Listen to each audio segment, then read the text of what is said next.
وسلم کچھ مسائل پر گفتگو کرنا ہے۔ انشاءاللہ تعالی وقت کے اندر میں اپنی بات ختم کرنے کی کوشش کروں گا۔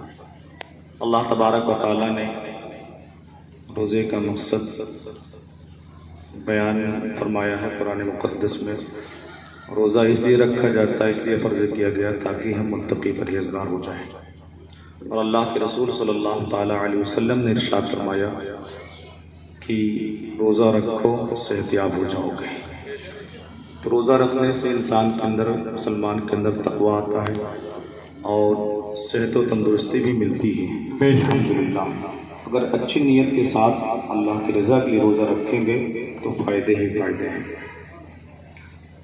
لیکن آج ہمارے معاشرے کے اندر تھوڑی تھوڑی باتوں کو لے کر کے روزہ فاسد کر دیا جاتا ہے، روزہ رکھا نہیں جاتا ہے، خاص طور سے بیماری وغیرہ کے تعلق سے۔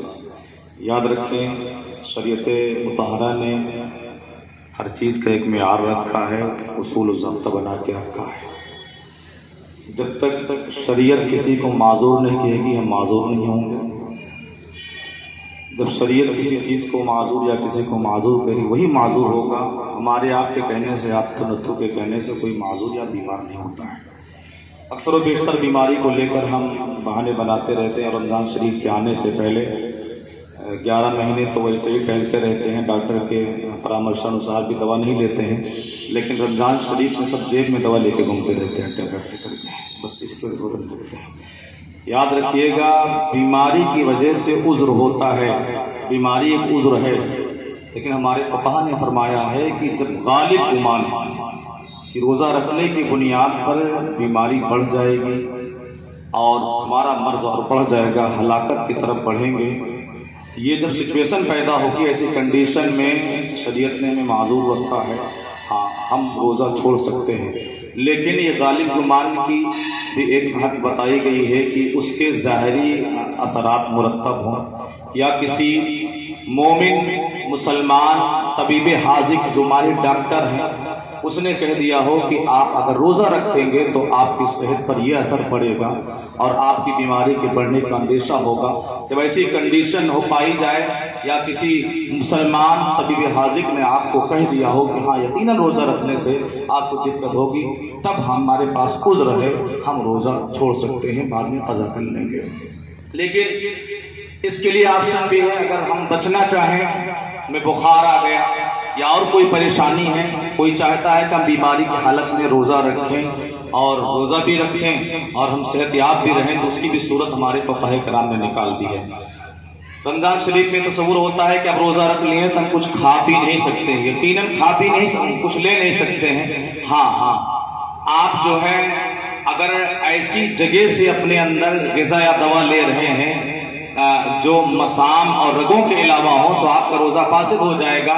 لیکن اگر آپ چاہیں کہ بخار وغیرہ کی حالت میں کچھ بیماریاں ایسی ہوتی ہیں روزہ رکھنا چاہیں تو اس کے لیے آپ انجیکشن وغیرہ کا استعمال کر سکتے ہیں، گلوکوز کا استعمال کر سکتے ہیں۔ انجیکشن اور گلوکوز کے استعمال سے روزہ فاسد نہیں ہوتا ہے، یہ ہمارے فقہاء نے فرمایا ہے، اور یہ آپ کے لیے سہولت بھی ہے، آپ کا روزہ بھی فاسد نہیں ہوگا اور روزہ برقرار رہے گا۔ تو انجیکشن لگوانے سے یا گلوکوز لگوانے سے روزہ آپ کا فاسد نہیں ہوتا ہے۔ البتہ بھوک مٹانے کے لیے، پیاس بجھانے کے لیے بلا وجہ گلوکوز وغیرہ چڑھوانا، انجیکشن لگوانا، ایسا کرنا مکروہ ہے، ایسا نہیں کرنا چاہیے۔ اور ایک مسئلہ اور ہے، روزے میں جنابت کی حالت، ناپاکی کی حالت، اگر ہم کسی وجہ سے ناپاک ہو گئے آپ کی زبان میں، تو ناپاکی کی حالت میں روزہ رکھنے سے کیا روزہ ٹوٹ جاتا ہے؟ ایسا ہرگز نہیں۔ روزے کے لیے طہارت شرط نہیں ہے، طہارت شرط نہیں ہے۔ اگر ہم نے پورا دن ایسے گزار لیا روزے کی حالت میں تو اس سے ہمارے روزے پر کوئی اثر نہیں پڑے گا اگرچہ ہم ناپاک ہوں۔ البتہ یہ ضرور ہے کہ ناپاک اتنے دیر آپ اس حالت میں رہے، آپ نے غسل نہ کیا تو آپ کی نمازیں چھوٹی جو آپ پر فرض تھی، تو بلا وجہ گناہ کبیرہ کے آپ مرتکب ہوئے۔ اور جب روزے کی حالت میں ہم سے گناہ سرزد ہوتے ہیں، گناہ کے مرتکب ہوتے ہیں، اس سے روزے کی روحانیت اور رونق ختم ہو جایا کرتی ہے۔ اس لیے ہم پر واجب ہے کہ ہم فوراً غسل کر لیں تاکہ ہماری نمازیں وغیرہ نہ چھوٹیں، لیکن ایسی حالت میں روزہ ہو جاتا ہے۔ اور ایک مسئلہ یہ بھی ہے کہ یہ اگر ہمارے حلق میں یہ گرد و غبار دھواں وغیرہ مکھی مچھر چلے جائیں حلق سے نیچے اتر گئے تو کیا اس کی وجہ سے روزہ ٹوٹ جاتا ہے؟ ہرگز نہیں، روزہ اس سے ٹوٹتا نہیں ہے۔ البتہ اتنا ضرور ہے کہ دھواں وغیرہ کو قصدن لینا یہ اس کی، اور حلق سے نیچے اگر دھواں چلا گیا، حقے وغیرہ کا استعمال کرنا، اس سے آپ کا روزہ فاسد ہو جائے گا۔ لیکن عام طور سے کہیں دھواں سلگ رہا، اگربتی آپ نے سلگا دیا، خوشبو لگا لیا، یا جو ہے کوئی چکی والا چکی چلا رہا ہے اس کے جو ذرات نکلتے ہیں چلے گئے، کوئی روئی وغیرہ بھنائی کر رہا ہے، اس کی بنیاد پر جو بلا قصد جو ہے ہمارے منہ میں چلے جاتے ہیں، یا مکھی مچھر بلا قصد چلے گئے، اس کی وجہ سے روزہ وغیرہ نہیں ٹوٹتا ہے۔ رمضان شریف میں سر میں تیل لگانے سے، خوشبو لگانے سے، ان تمام چیزوں کی وجہ سے بھی روزے پر کوئی اثر نہیں پڑتا ہے۔ آنکھ اور کان میں دوا ڈالنا، کان میں دوا کا استعمال کرنا یا کان میں تیل ڈالنا، خاص طور سے روزے کی حالت میں آئی ڈراپ کا استعمال کرنا۔ آنکھ میں دوا کے استعمال سے، آئی ڈراپ وغیرہ کے استعمال کرنے سے روزے پر کوئی اثر نہیں ہوتا ہے۔ روزے کی حالت میں آپ ڈراپ وغیرہ کا استعمال کر سکتے ہیں، البتہ کان میں تیل یا دوا ڈالنے سے روزہ فاسد ہو جاتا ہے، اس لیے کان میں تیل یا دوا ڈالنے سے بچا کریں، اور آنکھ میں دوا وغیرہ کا استعمال آپ کر سکتے ہیں۔ اور رمضان شریف میں ایک مسئلہ یہ ہوتا ہے، افطار کے وقت جو ہے دعا پہلے پڑھیں کہ بعد میں پڑھیں؟ یاد رکھیے گا، رمضان شریف میں افطار کی دعا افطار کرنے کے بعد ہی پڑھی جاتی ہے۔ رمضان شریف میں افطار کی دعا افطار کے بعد ہی پڑھی جائے گی، پہلے نہیں پڑھی جائے گی۔ اور اسی طریقے سے